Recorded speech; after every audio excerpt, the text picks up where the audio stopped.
Entre défaite à Lyon et Réunion où on se dit les choses, l'OM ne va pas mieux. Et au centre de toutes les critiques, il y a Longoria. Ce qui est logique, c'est le principal décideur de la politique sportive. Il y a eu des circonstances dont on a déjà parlé sur cette chaîne qui ont aussi rendu cette saison compliquée. Mais en amont, il y a surtout eu une grosse erreur aggravante, le choix de l'entraîneur. Je dirais même des entraîneurs. Et dans cette vidéo, on va essayer de comprendre comment ou pourquoi Longoria s'est planté.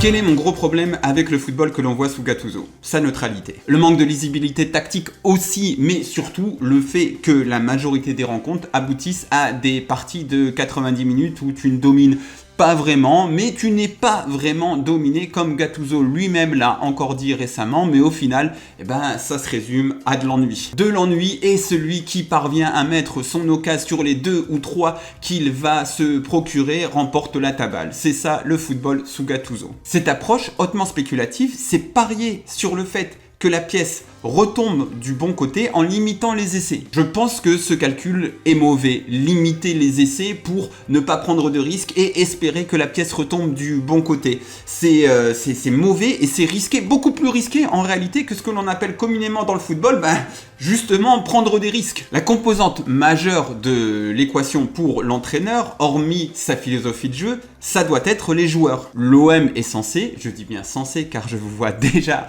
en commentaire dire que ces mecs-là n'ont aucun talent et qu'ils ne sont même pas capables de faire 3 jongles, mais quand tu es l'OM, tu es censé avoir une qualité de joueur légèrement supérieure à beaucoup d'adversaires. Beaucoup d'adversaires en Ligue 1, voire même en Europa League ou en Conference League. Si Rongier ou Merlin font partie des meilleurs du FC Nantes, toi, tu dois avoir les moyens pour les recruter et les faire venir chez toi. Un petit peu mieux, mais pas infiniment supérieur non plus. Tu n'es pas non plus le Real Madrid ou le Bayern Munich à la qualité intrinsèque des joueurs 1000 fois supérieure à ses concurrents en Liga ou en Bundesliga. Si le Real ou le Bayern, ils jouent à jeter la pièce en l'air, 9 fois sur 10, la qualité de leurs joueurs va leur permettre de la faire retomber du bon côté pour eux. À l'OM, déjà en temps normal, c'est dur. T'as besoin d'être très fort mentalement. Alors si en plus de ça on te dit t'as qu'une occasion pour briller, c'est encore plus dur. Et je pense que économiquement, l'OM n'a plus les moyens pour s'attacher des joueurs qui à coup sûr vont être capables d'endosser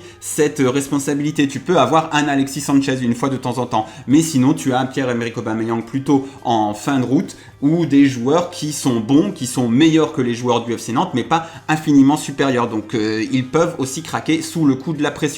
Après, cette manière de voir le football, elle a aussi fonctionné sous Elie Bopp en 2012-2013 ou encore sous Villas-Boas 2019-2020. Qu'est-ce que ces deux saisons avaient en commun ? Un effectif revanchard, un effectif qui avait fait une saison précédente toute pourrie et qui avait envie de prouver à tout le monde qu'ils en avaient encore, donc ils se sont forcés, ils ont forcé leur nature et ces quelques occasions, ces quelques trucs, ils n'ont pas laissé passer en leur défaveur, ils ont marqué en leur faveur, donc là c'est passé. Mais cette approche qui est compliquée à mettre en place à l'Olympique de Marseille, elle est encore plus lorsqu'en plus de ça, ta saison est compliquée. On va le redire, ce n'est pas une saison normale, c'est une saison avec des composantes extérieures très compliquées, encore plus de pression que ce que tu as d'habitude. Et là, ça peut pas fonctionner. C'est vraiment prendre un pari de dingue quand tu sais que tout tourne en ta défaveur et que tu te dis, ok, on va limiter les chances de faire tourner en notre faveur ou en notre défaveur. Forcément, ça tourne en ta défaveur. T'es dans une saison de merde.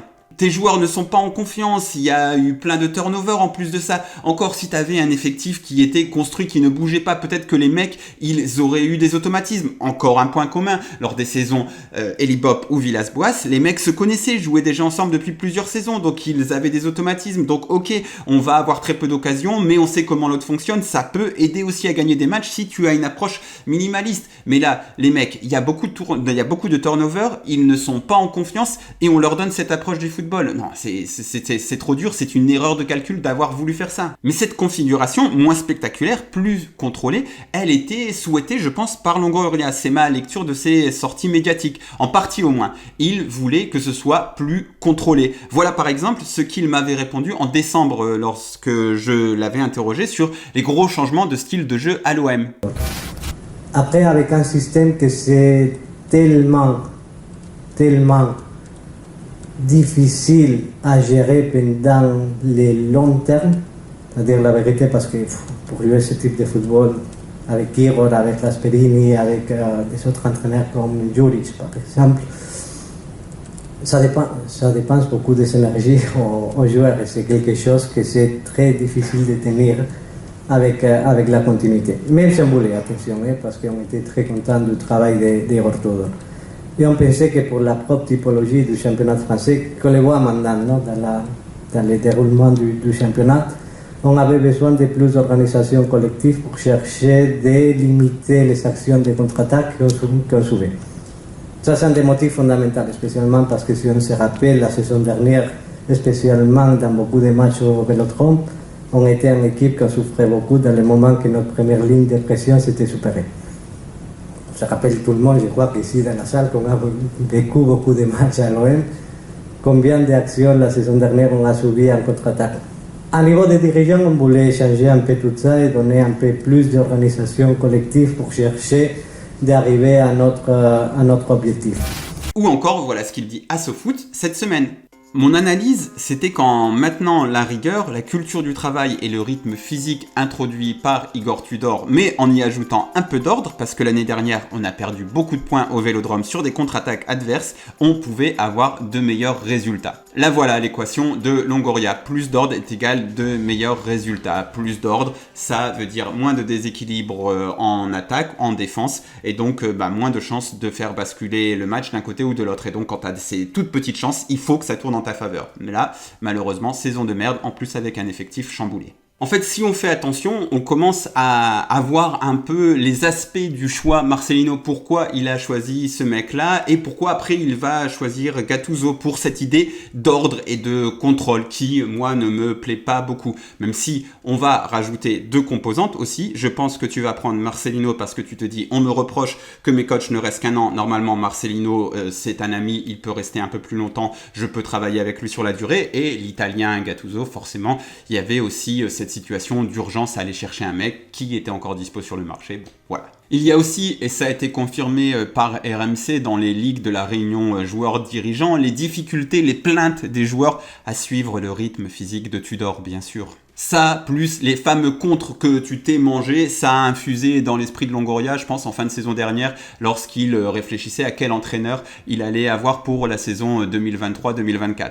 Donc il fallait trouver un mec plus dans l'économie d'énergie, mais aussi l'ordre, le contrôle. Il fallait mettre de l'ordre pour ne plus être exposé au contre. Parce que oui, lui, comme Sampaoli, je sais pas ce qui se passe, mais ils ont été traumatisés par le fait de prendre des buts en contre. Tu vas prendre des buts dans tous les cas dans ta saison. C'est pas très grave. Et oui, tu vas prendre des buts en contre. Bon, je vois pas le problème. Tu choisis une approche. Il y a des plus, il y a des moins. Ton approche, elle avait été plutôt gagnante parce que si tu reprends les saisons Sampaoli, les débuts, quand Sampaoli joue un jeu offensif jusqu'au moment où il est choqué qu'il se soit pris des contres et donc qu'il arrête, qu'il décide ok maintenant on va arrêter de prendre des risques, il avait des bons résultats, l'OM était bien placé, le public était heureux et Tudor, en fait je pense que Longoria n'a pas assez valorisé le résultat final qu'a réussi à obtenir Igor Tudor, c'est-à-dire que finir 3e, il y avait possibilité de faire mieux, mais avec la Ligue des Champions, les saisons où l'Olympique de Marseille joue la Ligue des Champions généralement sont très difficiles en championnat. Là, il arrive à être 3e. Il y a eu une cassure, il y a eu un problème, il y a eu un truc qui s'est mal passé, mais généralement, le résultat était plutôt bon et le public était plutôt satisfait de ce qu'il voyait. Et là, t'es parti vers un truc complètement différent parce que tu t'es dit, on s'est pris des contres. Bon, d'accord. Donc, dans ce cas-là, il faut pas prendre de 2 buts en contre. On peut en prendre sur coup franc, sur corner à Lens à la dernière minute, sur coup franc à Nice dans le dernier quart d'heure. On peut faire ça, on peut perdre les matchs 1-0, mais pas se prendre de contre à domicile. Bon très bien, très bien. Le coup de jouer offensif, de prendre des risques, d'envoyer beaucoup de monde devant, c'est de prendre des contres. Il n'y a rien de gratuit dans le football. Chaque parti pris a un coût. Le coup d'avoir un jeu équilibré à la recherche du contrôle avec un effectif qui change beaucoup, on est en train de l'expérimenter. C'est que tu finis par jeter la pièce en l'air, d'avoir moins de chance et que parfois la pièce, elle retombe du mauvais côté. C'est ce qu'on est en train de voir en plus de voir un jeu chiant qui ne plaît à personne dans les travées du Vélodrome. Mais on peut noter qu'on ne perd plus. On peut noter qu'on ne perd plus au Vélodrome. Cependant, Je ne sais pas si les supporters étaient plus heureux l'an dernier au stade Vélodrome que cette année, où on ne perd plus. Mais on ne perd plus. Donc ça va. On se prend plus trop de contre, même si dans mon souvenir, contre Monaco, quand même, on arrive à se prendre un contre de 90 mètres. Enfin bon. Je reviens sur Tudor qui a des défauts. Chaque parti pris a un coup. Son parti pris avait un coup. Il y a des défauts. C'est pas l'entraîneur du siècle non plus.